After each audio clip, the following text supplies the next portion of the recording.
The C-SPAN networks bring you long-form public affairs programming from the nation's capital and are a public service of your television provider. C-SPAN, created by cable.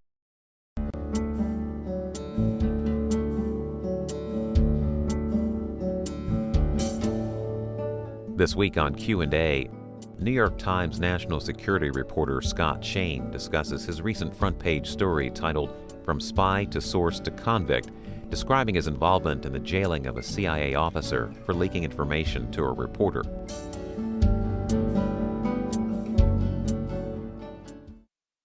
Scott Shane, back in January, actually it was January the 6th, you had something unusual on the front page of the New York Times where you led the paper not with a per se news story, but something you'd been working on for a long time. Would you start to fill us in on what this was about? This was a very unusual story from several points of view, and one of them was that the New York Times allowed me to write it in the first person, which was actually the only way I would be able to write it because I was involved in the story. And normally, you know, I would have to recuse myself, and they agreed to my pitch that there was an unusual story about journalism and how journalists cover sensitive national security topics, and that this was the best way to tell it. So essentially it was the story of John Kiriakou, former CIA officer who was a source for me and for any number of national security reporters around Washington after he'd retired from the CIA, and how through a lot of twists and turns he ended up being the first CIA officer to be imprisoned for leaking classified information to the American press. Never happened before. He's now at the federal prison in Loretto, Pennsylvania. Part of your story starts with an interview that happened in 2007, late 2007, with Brian Ross of ABC. We've got just a 30-second clip so our viewers can catch up with what John Kiriakou looks like and kind of a sense of what he was talking about. And at the time, I felt that waterboarding was something that we needed to do. And as time has passed, and as September 11th has moved farther and farther back into history, I think I've changed my mind. And I think that waterboarding is probably something that we shouldn't be in the business of doing. Why do you say that now? Because we're Americans and we're better than that. But at the time, you didn't feel that way. At the time, I was so angry, and I wanted so much to help disrupt future attacks on the United States that I felt it was the only thing we could do. It was 6 years ago. What was the importance of that interview? That interview made a big splash, even though we all had written about waterboarding, this technique that certainly historically has been considered to be torture. In fact, one of the favorite torture techniques of despots through the ages, where water is poured over the mouth and nose of somebody who's strapped to a board to give them a feeling of drowning. We had written about how the CIA had engaged in that practice on at least 3 prisoners in 2002, 2003. But even by 2007, several years later, no one from the CIA had actually spoken publicly about that. It was still considered to be classified. And so John Kiriakou happened to be the guy who first talked openly about waterboarding on national TV, and it made quite a splash. Those of us in the national security reporting business, I think I speak for all of us, immediately rushed to call this guy, because here was a former CIA officer talking openly about something that was pretty sensitive. And so I called him and talked to him. You know, among other things, I wanted to establish, you know, who is he, how does he know this kind of thing. And one of the things that was perhaps gave me a little bit of pause was that he acknowledged to me that he hadn't witnessed the waterboarding, and that his information was secondhand. But he came across as a very nice guy, very candid. And you know, I got to know him a little bit. We'd have lunch from time to time, and I think in that respect, I was not unusual. I think there were a bunch of other reporters who were also talking to him. How old a guy is he now? He's in his late 40s now. He worked. He's from the sort of steel country of Pennsylvania. His grandparents emigrated from Greece. Speaks fluent Greek, which was an advantage to him at work, as it turned out. And he went to work. He went to George Washington University here in town. He was recruited actually by one of his professors who suggested that he might want to apply to the CIA. He worked first as an analyst and then moved over to the other big side of over the great divide of the CIA between analysts and operators, as they call them, the kind of clandestine officers. And he moved over to the clandestine side, worked against terrorism in Greece, out of Athens, and then after 9/11 in Pakistan, and was perhaps most well known for having helped capture the first of the guys considered, at least at the time, to be an important terrorist, a guy named Abu Zubaydah, who was caught in Pakistan, and this guy, John Kiriakou, helped run that operation. He left the CIA in 2004, so by 2007, when he gave that TV interview, he'd been gone for 3 years. I remember the time when somebody wouldn't even acknowledge they ever worked for the CIA. Yeah, it's funny. I mean, something that's happened, and I think it's changing the nature of the relationship between the government and journalism, and it's still very much unresolved. Kiriakou's case being a very good example, is that post 9/11, a whole lot more people cared about national security issues than was the case before. And so all of a sudden there was a market for former CIA folks, former Defense Intelligence Agency, even former National Security Agency, the big eavesdropping agency, all those guys who were used to operating in the shadows, saw a market for their services as commentators, as book writers.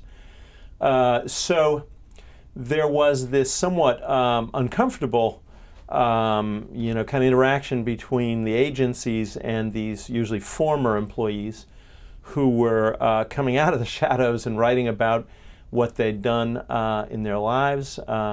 And there have been many lawsuits and many tussles over that since. In the end, and we've got a lot to discuss about John Kiriakou and the whole process. Why is he in prison? He, as I said, got to know a number of reporters and would be helpful within limits. Sometimes he would say, that's classified, I'm not going to talk about that. But relative to many CIA officers, he was pretty candid about things. And, as a reporter in this area, you treasure anyone you find who sort of is willing to talk about things. I think he saw it, as a lot of people see it, as a legitimate thing. We're a country where the government doesn't get the last word on what the people learn about. That tends to be a system. I spent some time in the Soviet Union. That tends to be a system that doesn't work very well. And so it's always an uneasy process, but I think his view was that the public deserved to know what the CIA had done to prisoners in these so-called black sites, the secret jails that the CIA ran for years after 9/11. So he began to talk to a number of us. There were referrals from the CIA to the Justice Department. A leak referral, is a form that an agency fills out when people at the agency feel that classified information has been made public. And it's fairly routine, doesn't always result certainly in a criminal investigation or criminal prosecution, but it's essentially a form, a heads up to the Justice Department, and in fact one was sent after that Brian Ross interview on ABC with John Kiriakou. It was still, technically speaking, even though it had been widely written about, classified that waterboarding had gone on. And so here was a guy who had signed a non-disclosure agreement, talking on TV about it. So a referral went over to the Justice Department. which is essentially, take a look at this and see if it needs to be investigated criminally. He gave a number of other interviews after that, resulted in referrals. As far as I can tell from my reporting, none of those really went anywhere. But finally, what got him in trouble came from a sort of different angle. It didn't initially involve him. Folks at Guantanamo, at the prison in Cuba, discovered photographs and sort of bios of some undercover CIA officers, who, including interrogators, at Guantanamo in some of the cells. And this set off great alarm bells because the immediate reaction was, oh my God, these Al-Qaeda guys are somehow targeting the people who interrogated them, the people who caught them from the CIA, and maybe this is going to be very dangerous. As it turned out, it was not quite as alarming as that. Essentially, the defense attorneys had sought to identify the interrogators and the other folks who had been at these black sites so they could call them as witnesses ultimately in these military trials that they're having down there. So that was a criminal investigation of that whole episode was started, and at some point they started looking at Kiriakou and got his emails, I believe with a search warrant, and started looking at his emails and went all through his emails and discovered what they considered to be several occasions where he had discussed or exchanged information about classified subjects with reporters. I was one of those reporters. That's why I had to write about him in the first person and why it was a somewhat unusual situation. In the end, he was indicted in January of 2012 on a bunch of counts, some of which involved me. I was not identified by name, but I was identified as Journalist B, and it was obvious that it was me because they listed one of the articles that I'd written. They quoted John Kiriakou. In the end, he, after a long and very expensive legal battle, he decided that he didn't want to roll the dice and risk going to prison for 10 or 15 years, which seemed like it was at least a possibility. He has 3 young children, and he just didn't want to be gone from their lives. So he agreed to plead guilty to one count involving a different writer, a guy who was a freelance journalist, to whom Kiriakou had given the name of someone who turned out to be still operating undercover, a CIA officer. And he was sentenced as part of a plea bargain to 30 months in prison, and he's serving it now. How long do you think he'll serve? The federal system, you serve most of the time that you're sentenced to. Sometimes there are special programs that you can get into that speed it up a bit, but I think he was expecting to serve certainly at least 20 or 25 months. I mean, a couple of years. When in prison, what day do you remember? He went into prison in mid-February.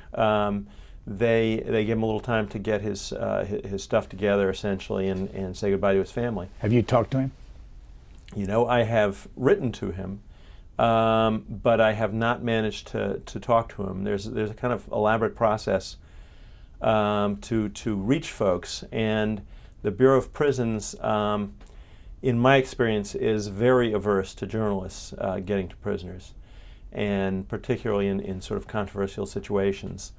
So I had done a little more than a year ago a long piece about terrorists in federal prison, and I'd corresponded with a bunch of them, but when I tried to visit them, I was completely shut down. At several people, several prisons, there seemed to be pretty much a ban. Here is another minute clip of John Kiriakou talking to Amnesty International panel discussion back in October of 2008, just again to get a flavor.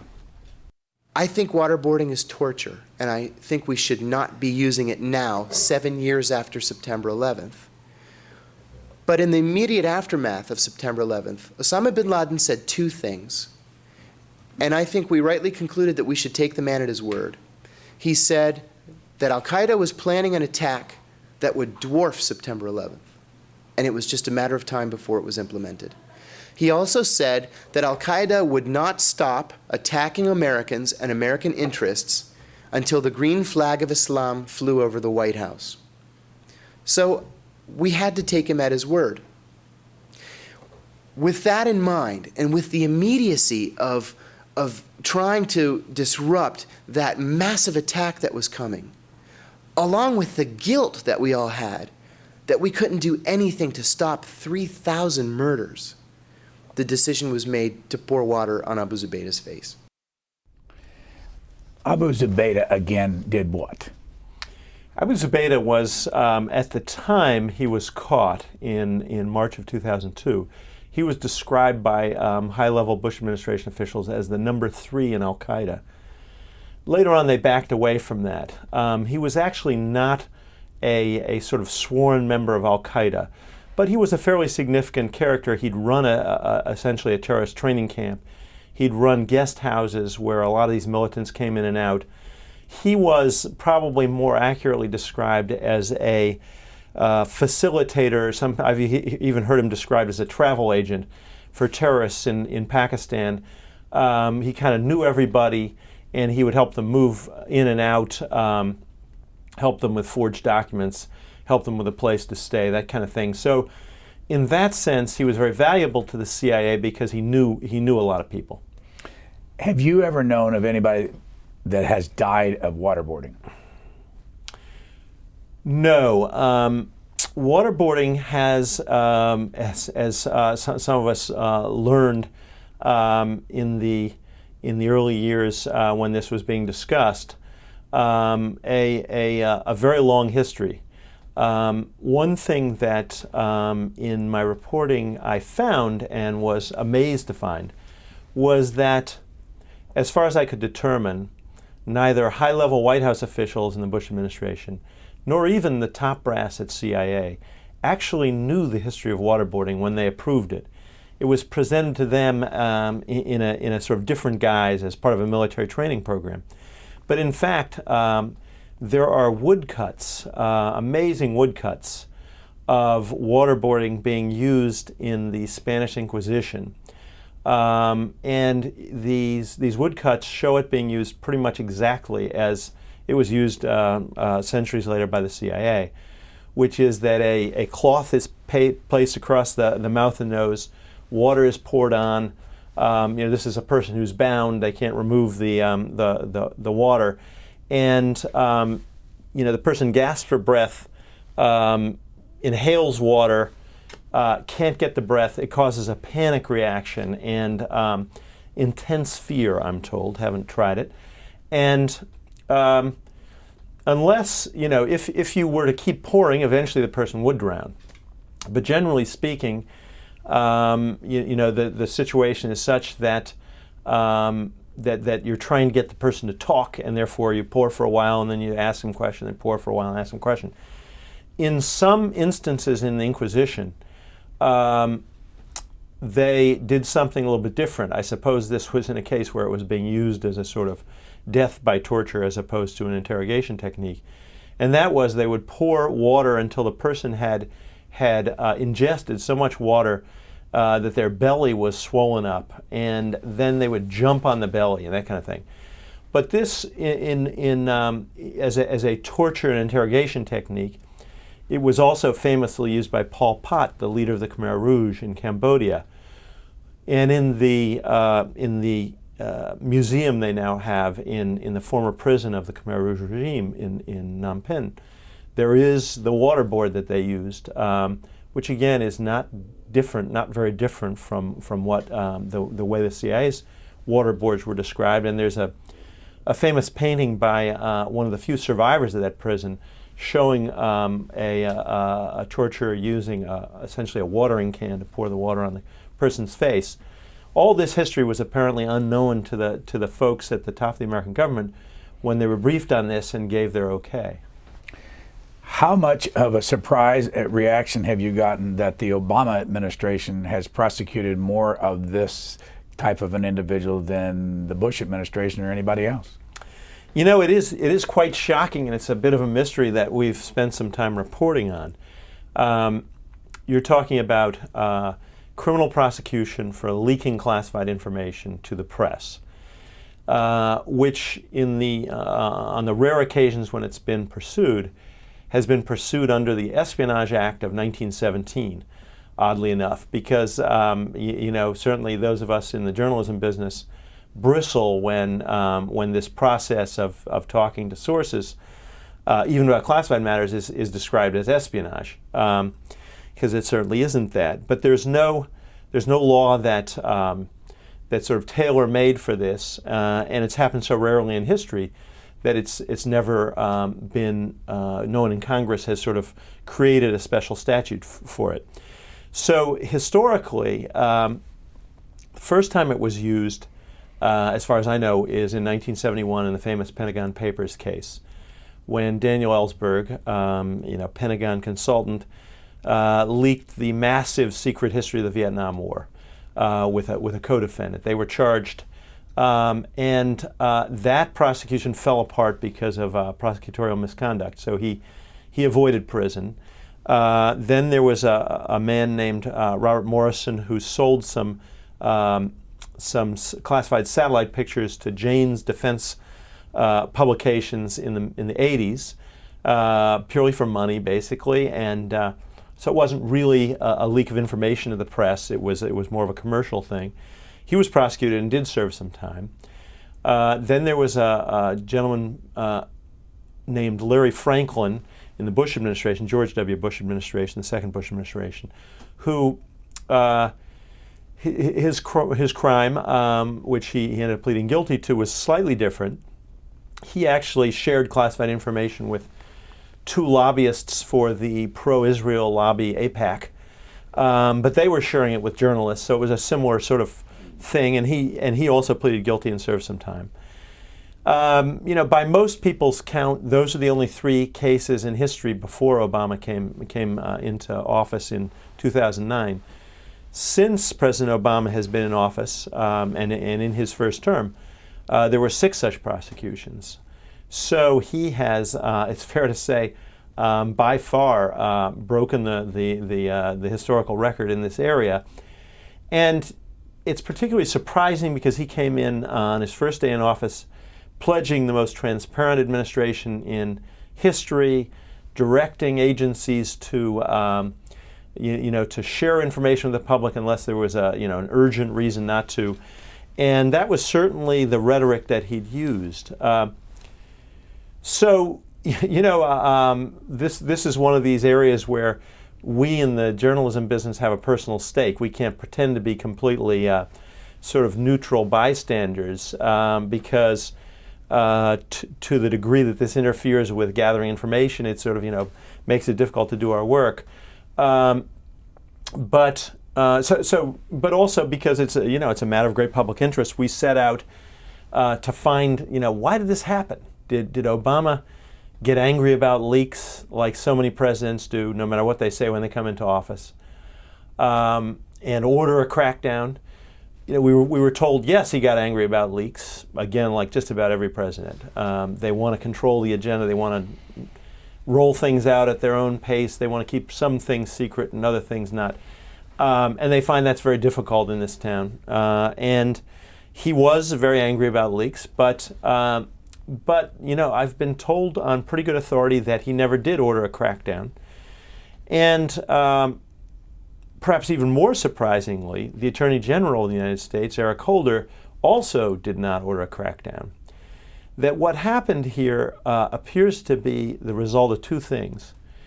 Perhaps the most important thing is email and sort of the electronic records that we all sometimes kind of unwittingly leave behind of our interactions. Each of the 6 cases under Obama that have been prosecuted under Obama, involve either emails or some other kind of electronic record. For example, Private Bradley Manning, the intelligence analyst who's being prosecuted for delivering 700,000 government documents to WikiLeaks, the anti-secrecy organization. He spoke in internet chats, and those are also recorded on the web, and the authorities have those chat logs. But in all those cases, including the case of John Kiriakou, there were electronic records that allowed investigators to identify fairly readily the person who was delivering information to the reporter. That had been very problematic in the past, and it's become much easier. I was shocked in January of 2012 to look at my email. I'm on the Justice Department's email list, and see John Kiriakou's name in the headline of a press release, and read down into the indictment and find excerpts from my emails with John Kiriakou. And that's probably the biggest factor. The second factor is that Eric Holder, as Attorney General, doesn't appear to have exercised any, as they call it, prosecutorial discretion in these cases. He appears to have taken the view that if the prosecutors can bring one of these leak cases, go for it. In the past, at least some attorneys general, I'm told, have sometimes sort of said, you know what, this is a case where no harm was done by the leak of classified information, where maybe there was a compelling interest in the resulting story, so we're not going to prosecute. In Mr. Holder's case, he appears to have green-lighted, either all or most of these prosecutions. Want to take a brief time out and go in a little bit, into your background. St. Albans School here in Washington, Williams College, Massachusetts, 1976, Oxford University, English, 78. Was that a Rhodes Scholarship or something else? That was a fellowship given by Williams College, but a 2-year opportunity to study at Oxford for 2 years. And then Leningrad State University in Russia. What was that? I had studied Russian in college. I had gotten into it first through literature, and then just really found it kind of fascinating. Of course, this was during the Cold War, so they were the great kind of other, the great enemy that you grew up hearing about. And so I just had this enormous curiosity about life in Russia and so on. So I was fortunate enough in the summer of '76 to go on an exchange program and go over and study in Leningrad for the summer. And it gave me a whole lot of practice in Russian and sort of a lifelong interest in the country. Here you are in 1991 on this network talking about your time in Russia. In 1976, I think what was gone was this tremendous hypocrisy, this pretense that everything was wonderful. In '76, outside our dormitory on the Neva River in Leningrad, across from the Hermitage, there was a sign that had the slogan of the then 5-year plan, which was efficiency and quality. And the S in the word, in the Russian word for, it was giant plastic letters, and the S in the word for quality came loose and hung. A Russian S, which looks like a C, hung down, just sort of barely hanging by a thread below the rest of the word. It was like that when I arrived in the summer of '76, and 2-3 months later when I left, it was still hanging there. No one had bothered to get a ladder and put it back up. 21 years with the Baltimore Sun, and since 2004 with the New York Times? That's right. How did you get into the national security business, writing about that? I had written about courts and medicine and education, various things early in my career. But my first exposure to national security, I suppose, was when I was working in Russia from 1988 to 1991, because I was covering, among other things, this was under Gorbachev, perestroika and glasnost, and I remember covering some amazing moments in their national security history. For example, the leaders of the KGB being summoned by the first democratically elected parliament and questioned. For those old-timers around Washington who remember the Church Committee, the Senate's look into the CIA and NSA. It was sort of a similar moment. So I kind of watched their giant national security apparatus in the Soviet Union come under scrutiny for the first time. And when I came back to the States, one of the things that I noticed was that I was working at the Baltimore Sun, that the National Security Agency, the big eavesdropping agency based at Fort Meade between Baltimore and Washington, was the largest employer in Maryland. Very few people knew that. Very few people knew what it did. They got it mixed up with the National Security Council, which is part of the White House. And so I kind of thought, wow, I know more about the KGB than I know about the NSA. And I kept bugging the editors to let me spend some time poking around on the NSA. And I think at first they were a little reluctant because, especially in those days, I think they considered it to some degree a waste of time. It was extremely secret. The old joke was that NSA stood for Never Say Anything or No Such Agency.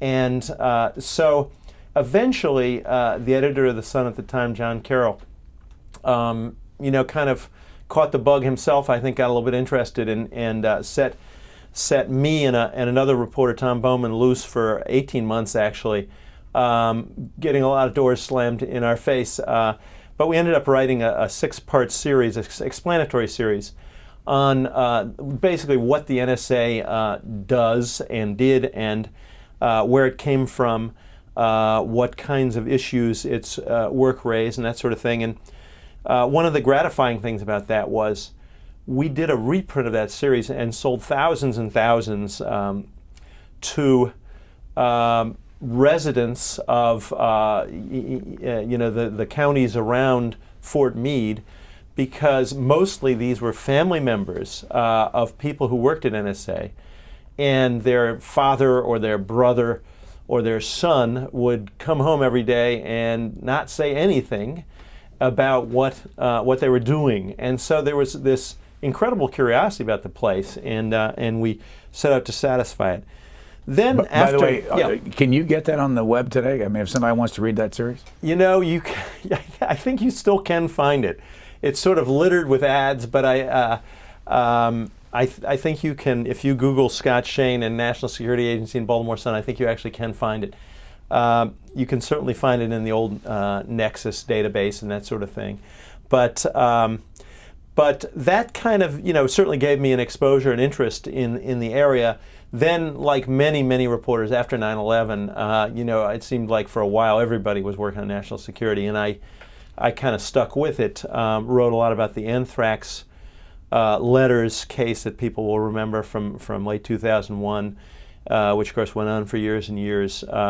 And then after coming to the Times in 2004, I wrote a great deal about sort of the CIA and the Bush interrogation, detention, counterterrorism programs. Under Obama, an awful lot about targeted killing, drone strikes, and that sort of thing. John Kiriaku's story, after you wrote about it and Brian Ross and all the interviews, it seems that some of the news organizations that picked up on it and have just covered it are like Russia Today. Russia Today, which has an anti-American bias if you watch it. And I want to show you, they did actual party that was held before John Kiriakou went to prison. And I don't know if you've seen any of this stuff, but I want to run a little bit of it and have you comment on the excitement of also the Code Pink folks were there that night. Today, he will check into the Federal Correctional Institution in Loretto, Pennsylvania to start his 30-month sentence. RT was at his send-off party. We bring you that now, along with his appearances at RT. He said no to torture. He wouldn't cross that line. Do you know John Kiriakou? Well, he's a friend of mine. In December 2007, I said on ABC News that the CIA was torturing prisoners and that torture was an official U.S. government policy that went all the way up to the president. The next day, the president said, and I still smile when I think about this, the president said, "I don't know this man. I don't know this man's motivation, I don't know why this man would throw me under the bus. But I did. I threw the president under the bus. Why would you know Russia, but Russia today? Why would they spend so much time on this story? Well, it's. I mean, you know, I'm hardly in position to criticize anybody else for spending a lot of time on this story. I spent a lot of time on this story. We wrote a huge story on John Kiriakou in January, as you pointed out. So, but I think both in the Soviet era and certainly now in the Putin era, you know, Russians and certainly Russian officials get tired of being criticized by the United States on human rights grounds. And so when the United States is sending a CIA officer, former CIA officer, off to prison, certainly in the view of his mind and in the mind of many of his supporters, for, among other things, speaking out on waterboarding, on torture, you know, that has a certain appeal. You know, it's a little bit of the Russians, I think, saying, you know, aren't you guys kind of being hypocritical when you point at some of the human rights cases in Russia under Putin? John Kiriakou, in the story, you quote him saying he didn't see Abu Zubaydah, is it Zubaydah or Zubaydah? Either one, whatever, yeah. being water tortured, and then Yes. you go on to point out that he was water tortured 83 times. Yeah, one of the many surprises along the road was that while John Kiriakou spoke with great authority on ABC in 2007 about what had happened to Abu Zubaydah during the waterboarding, it turned out he was completely wrong. He said that after 35 seconds, I think he said, of this waterboarding treatment, that Abu Zubaydah had broken, as they say, and had then just spoken about everything openly. And that while he had come to believe it was torture and we were Americans, we were better than that and we shouldn't be doing it, he also suggested that it was extremely effective. He says that he believed that at the time, and I actually think that's right. He had moved out of that program, a very compartmented program, as they say at CIA, where people learn about things only on a need-to-know basis. So he no longer needed to know about what was going on in that secret program. He claims that in both cables and from conversations with colleagues at CIA, he had learned that the waterboarding had worked like a charm, that after 35 seconds Abu Zubaydah had started talking. And there's a wrinkle that we'll get to on that, but as it turned out, when sometime later, when an Inspector General report in 2009, CIA Inspector General report on this program came to light, it mentioned that Abu Zubaydah was actually waterboarded 83 times, and Khalid Sheikh Mohammed, the main planner of 9/11, had been waterboarded 183 times. So it became clear that far from working in this sort of almost magical way, turning a recalcitrant terrorist into a fount of information, waterboarding had not actually caused Abu Zubaydah to talk after 35 seconds. In fact, there's some question in retrospect, as we've learned more and more, about whether it produced any information of value from Abu Zubaydah.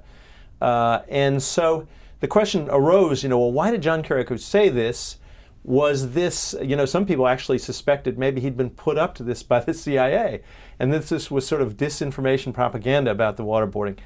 I'm sure that, and at this point, I'm sure that's not true. I think he actually said what he believed, what he'd been told. Now, the wrinkle that's come up more recently that we still don't understand fully, the Senate Intelligence Committee has spent 4 years looking at this same program. And they have a 6,000-page report, which remains classified at this point. Even the summary is something like 325 pages. We only know the basic bottom line findings because a few senators have talked about them. We don't know the details. But one of the things they've said is that there was a lot of disinformation about this interrogation program inside the CIA and between the CIA and the White House. And there's been a suggestion that some folks at the CIA were presenting this as far more effective than it was, even inside the place, into the White House.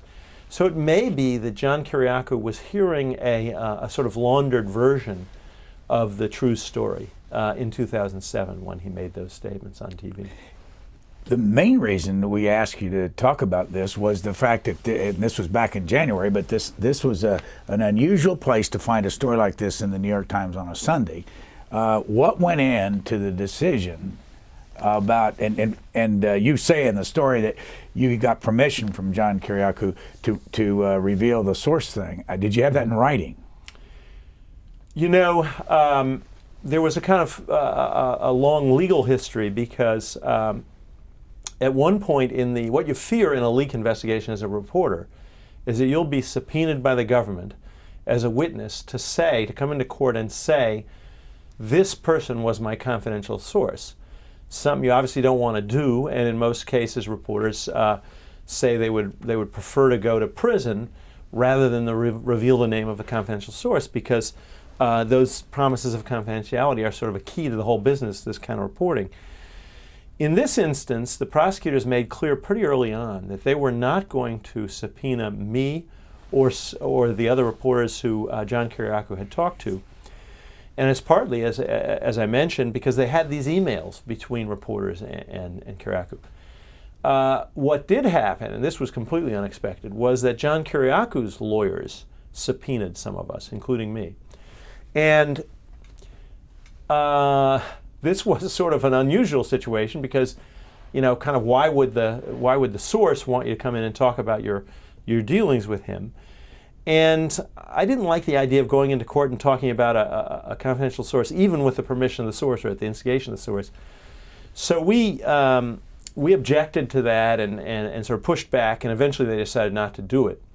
But in that process, in fact, John Kiriakou did give me in writing a sort of waiver that said, you know, I authorized Scott Shane to talk about our previously confidential exchanges. So what happened actually was, I suppose I can talk about this. It's sort of an interesting story, just as a kind of human interest story. After he was indicted in January 2012, my first instinct was to call the guy and say, look, I'm really sorry, because I felt partly responsible.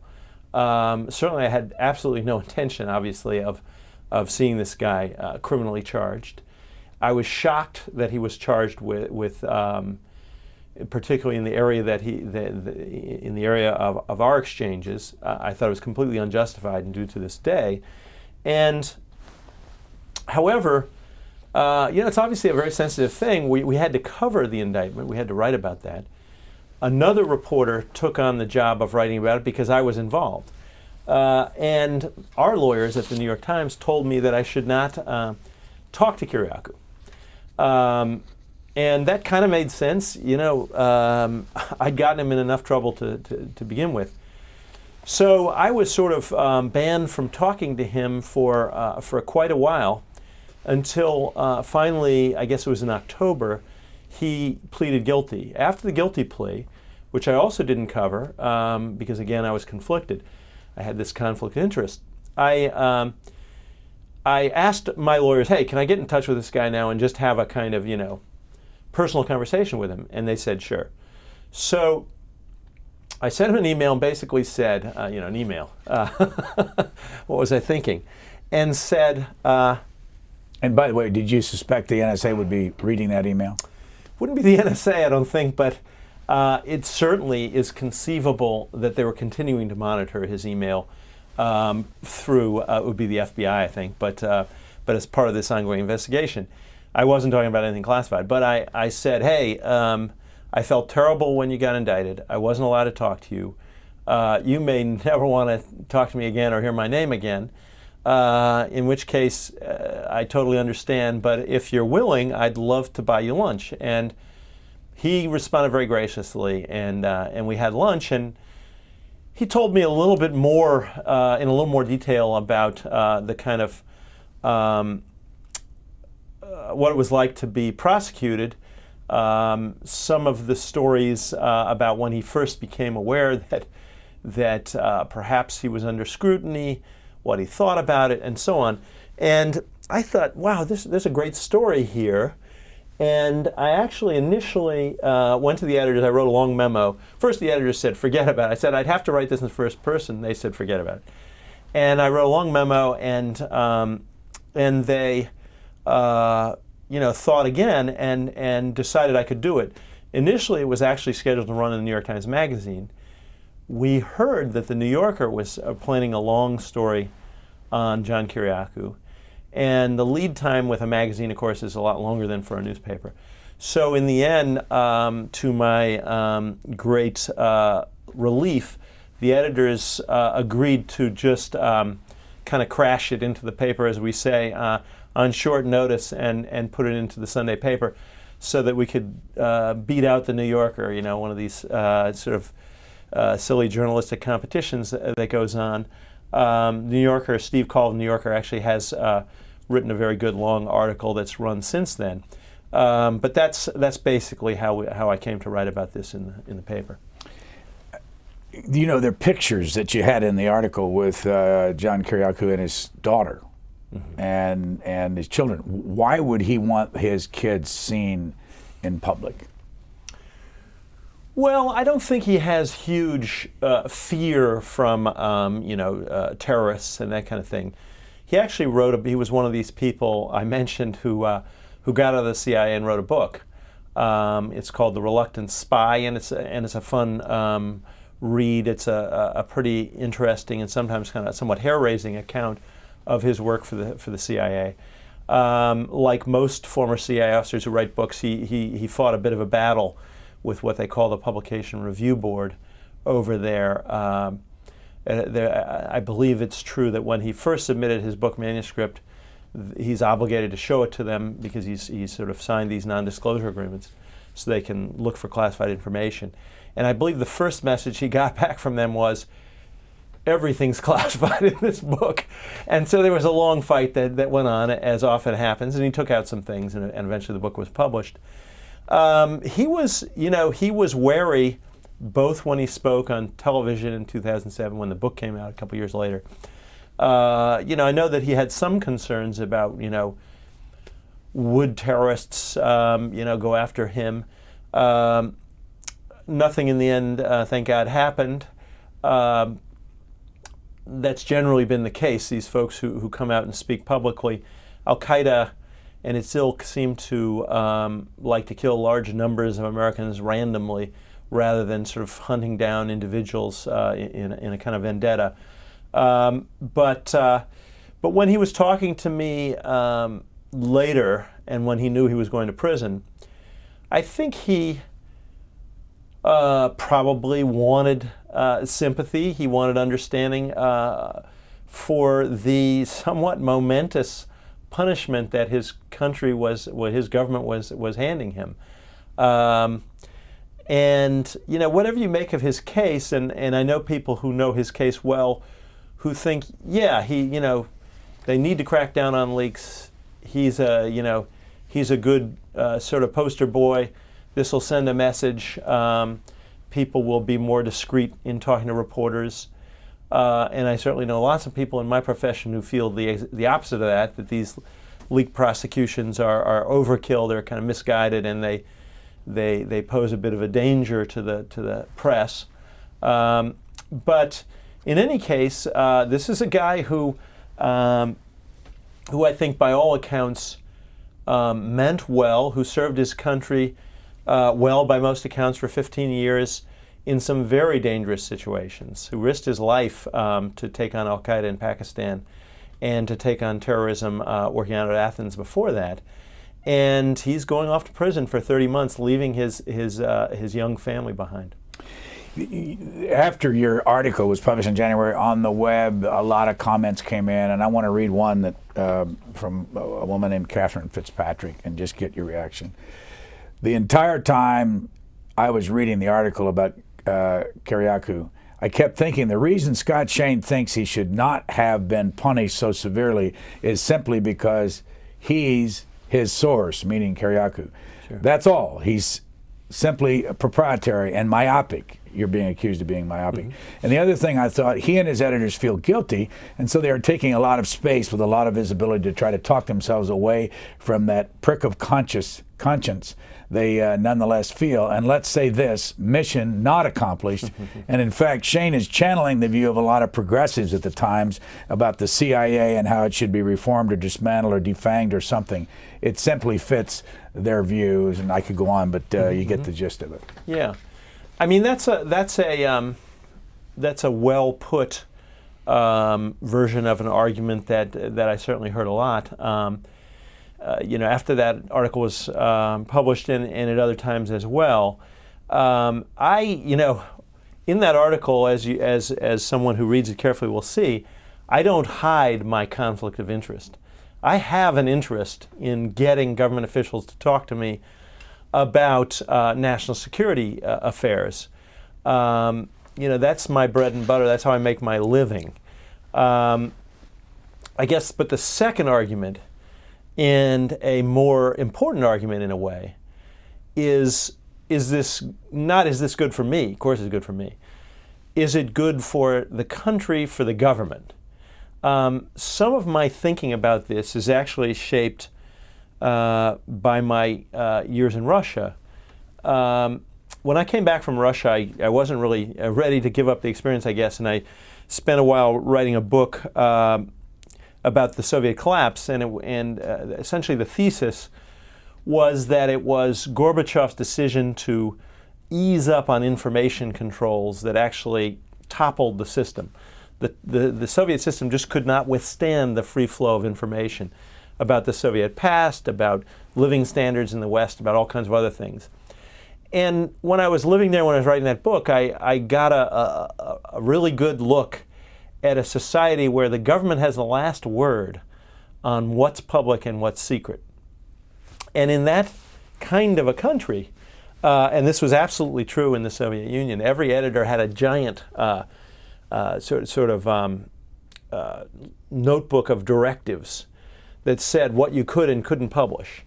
And every part of the bureaucracy, of course, put something into that book to cover up its own mistakes. So the Fisheries Ministry, this is one that I happen to remember, said that you couldn't write about, if you were a Soviet newspaper, you couldn't write about certain practices they had, including dumping huge amounts of fish into the ocean, and incredible wasteful practices that they engaged in. And so this ministry put it in there that was censored. Well, it doesn't take a genius to realize that a society like that and a government like that is not going to be terribly efficient.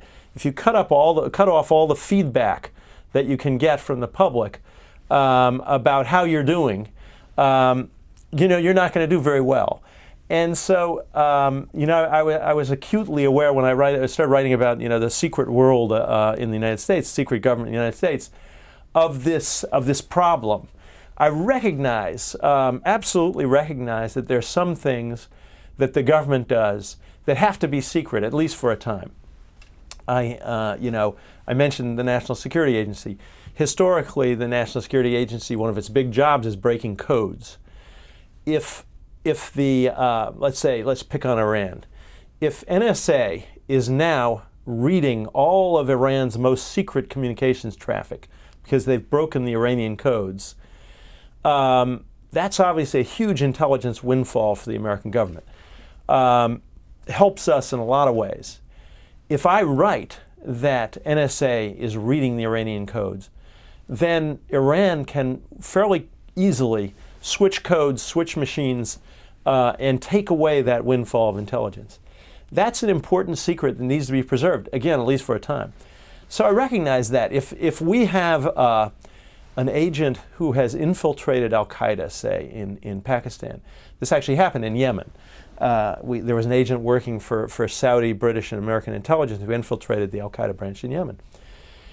If we identify that person when he's in an al-Qaeda camp there, he's dead. He's a dead man. We lose that source, and certainly as a human matter, you would not want to do that. So there are secrets that deserve to be preserved. But the problem with that is that bureaucrats love secrecy outside, even beyond the national security realm, but especially in the national security realm. Why is that? Well, if I control a certain amount of information and it's secret from everybody else, that enhances my power. If I screw up and I can keep that secret, that preserves my reputation, my career. So there's always, a huge sort of urge for secrecy in the government. Sometimes justified, often not justified. I think you could fairly ask, why is it so secret that we, why is it still many of the details still classified about what we did to prisoners, Al-Qaeda prisoners, in these secret CIA jails in 2002, 2003, 2004? Years have passed. All those prisoners are back at Guantanamo. We know a great deal about this stuff. And yet the Senate's report, 6,000-page report on this program, still completely classified, unclear whether any of it will be declassified. So, from my point of view as a reporter, if there's a proper balance between secrecy and openness, I would move that line far beyond where it is today towards openness, towards open government. But certainly, I think it's legitimate to have a debate about that, and I happen to disagree with the person who didn't like that article. Have you noticed any change in the attitude of people that work in government, in the CIA, former CIA agents, and their interest in talking to you now that John Kiriakou is in prison? Yes, and I think most of my colleagues who cover national security would say that there is definite impact. It's not just Kiriakou; it's 6 cases, as I mentioned. This I don't think was by any plan, but there's one guy who was working for the State Department, one guy who was working for the FBI, one guy who was in the military, one guy who was working for NSA. So it's like all these agencies now have one case of somebody being prosecuted. And if the goal is, as some folks in the government say it is, to deter others from talking to the press, I think it's working to some degree. I think there really is a chilling effect. And I don't blame people, frankly. The line between what's classified and what's unclassified has always been somewhat blurred. But these cases have made it even more blurred. And so a lot of people, and these would be congressional staffers, members of Congress, current intelligence officers, intelligence officials, former intelligence officers, intelligence officials, because the obligation to protect classified information, is a lifetime obligation that goes on till you die. All of those people, many of them, look at this possibility that they could say something that would be considered to be classified, that they could find themselves talking to the FBI, and in a worst case scenario find themselves going off to prison. And they balance that against helping Scott Shane with his story, and it's not hard for them to say, you know what, I really don't want to talk about that. That's always happened in this area. There's some people who just feel more comfortable not talking about anything sensitive, but it's happening a lot more often today than it did some years ago, I'd say. We've been talking about an article that Scott Shane wrote in the January 6th edition, 2013, of the New York Times. You can find it online and read the whole article. And we are out of time. Scott Shane, thank you so much for joining us. My pleasure. Thanks so much for having me back.